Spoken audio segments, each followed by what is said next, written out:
Sweets తినాలనిపించేటప్పుడు మనకు sweet shop గుర్తుకు రాకుండా చాలా సింపుల్‌గా మన ఇంట్లో ఉన్న ఐటెమ్‌తోనే మనం చాలా ఈజీగా అండ్ టేస్టీగా జ్యూసీ అయిన స్వీట్ రెసిపీ ఇంట్లోనే తయారు చేసుకోవచ్చండి. తప్పకుండా ట్రై చేయండి.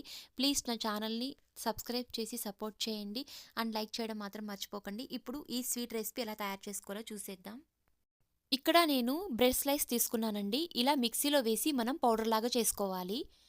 ఇలా చేసుకున్న తర్వాత ఇలా ఒక పాన్ తీసుకొని ఇందులో 1 కప్ షుగర్ యాడ్ చేసి, కొద్దిగా వాటర్ యాడ్ చేసి, ఇలా మరిగించుకున్న తర్వాత ఇందులో కొద్దిగా యాలక్కి పౌడర్ మరియు ఇలా మనం పౌడర్ చేసుకున్న ఈ బ్రెడ్ పౌడర్‌ని ఇందులో యాడ్ చేసి బాగా మిక్స్ చేసుకోవాలి. ఇలా దగ్గర పడిన తర్వాత ఇందులో కొద్దిగా ఘీ యాడ్ చేసి బాగా మిక్స్ చేసుకోవాలండి.